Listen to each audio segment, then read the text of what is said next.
தேவனுக்கு மகிமை. எதிராளியோடு சரி கட்டுதல்.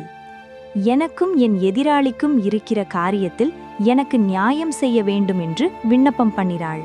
லூக்கா 18:3. கிறிஸ்தவ வாழ்க்கையில் நமக்கு போராட்டம் உள்ளது மாம்சத்தோடும் இரத்தத்தோடும், அதாவது மனிதர்களோடு அல்ல, பிசாசினுடைய தந்திரங்களோடும் அவனுடைய பொல்லாத ஆவிகளின் சேனைகளோடும் தான் நமக்கு போராட்டம் உள்ளது. எனவே நமது எதிராளி பிசாசுதான். அவன் கர்ஜிக்கிற சிங்கம் போல எவனை விழுங்கலாமோ என்று வகை தேடிச் சுற்றித் திரிகிறான். நாம் இங்கே கவனித்தால் எல்லாவரையும் விழுங்கச் சுற்றித் திரிவதில்லை.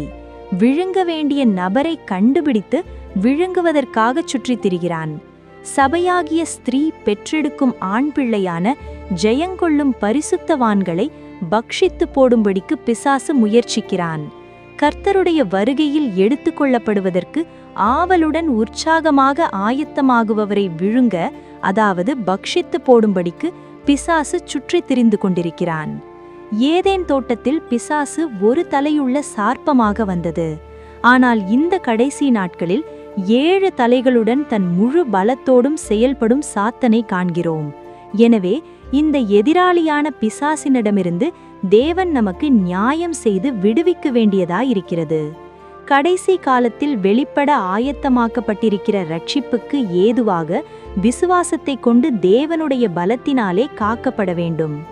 இயேசு மரணத்துக்கு அதிகாரியாகிய பிசாசனவனை தமது மரணத்தினாலே அழித்த பின்புதான் மரணத்தை ஜெயித்து உயிர்த்தெழுந்தார்.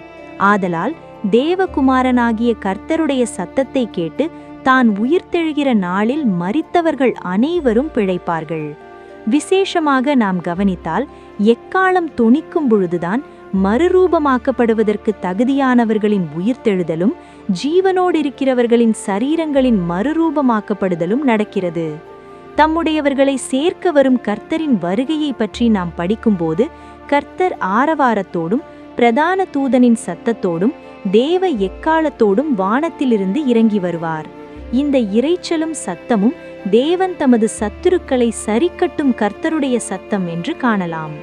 ஆகையால் கர்த்தருடைய வருகையில் நாம் மறுரூபமாக்கப்பட்டு எடுத்துக்கொள்ளப்படும்போது நம் எதிராளியாகிய பிசாசினோடு சரிக்கு சரி சரிகட்டுகிற சத்தத்தை முழக்கிக் கொண்டு நாம் நித்தியத்தில் சேர்த்து கொள்ளப்படுகிறோம். ஆனால் தேவன் நியாயம் செய்து விடுவிப்பது யாரை என்றும் எப்படி என்றும் நாம் புரிந்து கொள்ள வேண்டும்.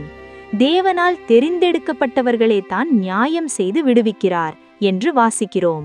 இந்த தெரிந்தெடுக்கப்பட்டவர்களை பற்றி நாம் மேலும் படிக்கும்போது அவர்கள் பிதாவாகிய தேவனின் முன்னறிவின்படி முன்குறிக்கப்பட்டவர்கள், மேலும் தேவனால் அழைக்கப்பட்டு மனம் திரும்புதல் ஞானஸ்நானம் மூலம் நீதிகரிக்கப்பட்டவர்களும் பரிசுத்த ஆவியினால் பரிசுத்தமாக்குதலினாலே தேவ சமூகத்தில் பரிபூரண கீழ்ப்படிதலில் வாழ்கிறவர்களாயிருக்கிறார்கள். அது மட்டுமல்ல, இயேசுவின் இரத்தம் தெளிக்கப்பட்டு சகல பாவங்களையும் சகல அநியாயத்தையும் நீக்கி தேவனால் கழுகப்பட்டு சுத்திகரிக்கப்பட்டவர்கள். இந்த விதமான ஆவிக்குரிய வாழ்க்கையை செய்யும் தேவனால் தெரிந்தெடுக்கப்பட்டவர்களில் சில பண்புகளை நாம் காணலாம். முதலாவதாக, அவர்கள் தேவனால் தெரிந்தெடுக்கப்பட்டவர்கள் ஆவார். அழைக்கப்பட்டவர்கள் அநேகர், தெரிந்து கொள்ளப்பட்டவர்களோ சிலர். ஆகையால் நாமும் தெரிந்து கொள்ளப்படும்படிக்கு நம் அழைப்பையும் தெரிந்து கொள்ளுதலையும் உறுதியாக்கிக் கொண்டு வாழ்வதற்கு உற்சாகமுள்ளவர்கள் ஆவோம். இரண்டாவதாக, இந்த தெரிந்தெடுக்கப்பட்டவர்கள் தேவனின் பரிசுத்தவான்கள். பலியினாலே தேவனோடு உடன்படிக்கை பண்ணின இந்த தேவனுடைய பரிசுத்தவான்களைத்தான் அவரிடத்தில் கூட்டிச் சேர்க்கிறார். மூன்றாவதாக, அவர்கள் தேவனுக்கு பிரியமானவர்களுமாயிருக்கிறார்கள்.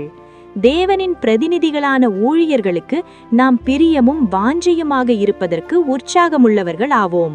அதனால் தேவனின் தயவை பெற்று தேவனின் நேச குமாரர்களாய் நாம் மாறலாம்.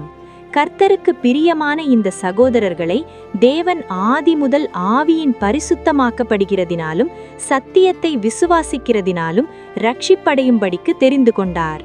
கிறிஸ்து இயேசுவினால் உண்டான ரட்சிப்பு நித்திய மகிமையோடு இந்த தெரிந்து கொள்ளப்பட்டவர்களுக்கு தான் கிடைக்கிறது.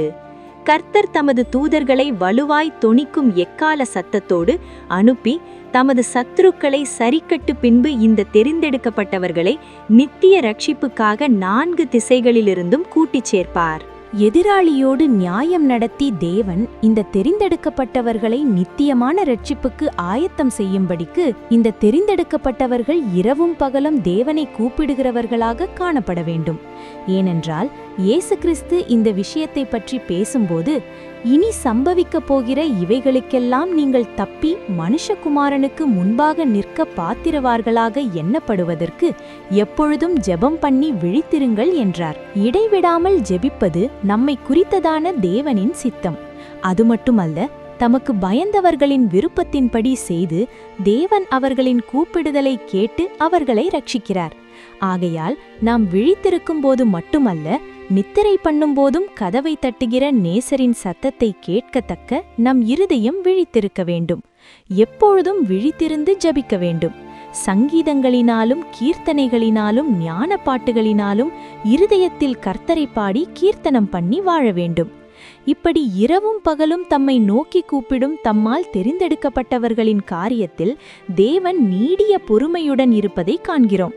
தேவனாகிய கர்த்தர் தன்னை பற்றி கூறும்போது அவர் நீடிய சாந்தமுள்ளவர் என்று தெளிவாக கூறுகிறார். அது நம் வாழ்வில் ஆசிர்வதிக்கப்பட்ட சில விஷயங்களுக்காகவே ஆகும்.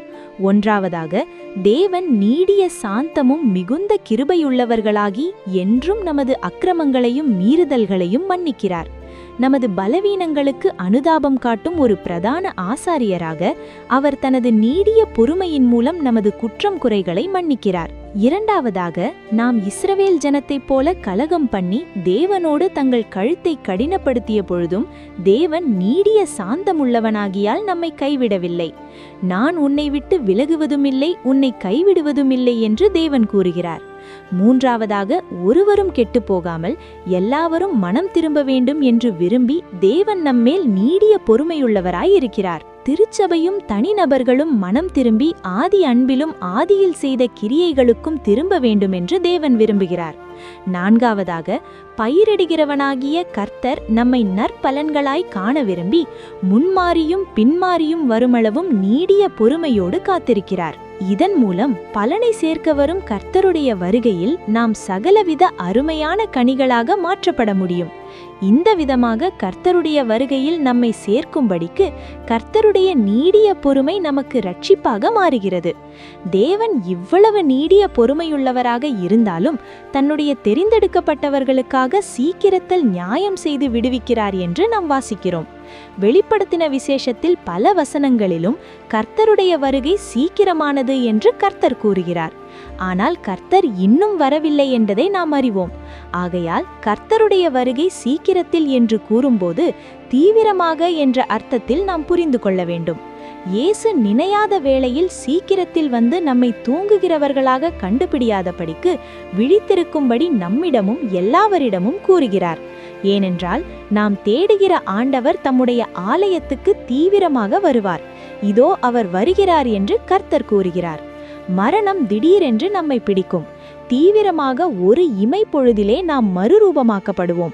கர்த்தருடைய வருகையின் போது எடுத்துக்கொள்ளப்பட தகுதியானவர்கள், ஜெயித்து ஆண் பிள்ளையாய் மாற்றப்பட்டவர்கள் தேவனிடத்திற்கும் அவருடைய சிங்காசனத்திற்கும் தீவிரமாக எடுத்துக்கொள்ளப்படுவார்கள்.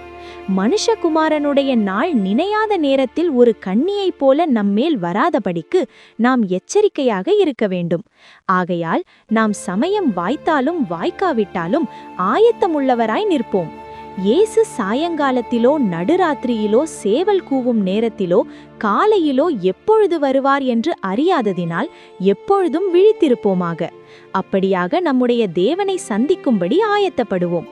ஆயத்தமான ஒரு ஜனத்தை கர்த்தருக்காக ஆயத்தப்படுத்துகிற தேவன் நம் ஒவ்வொருவருக்கும் உதவி செய்து ஆயத்தப்படுத்தி நம் தேவனை சந்திக்க காத்து நிற்போம்.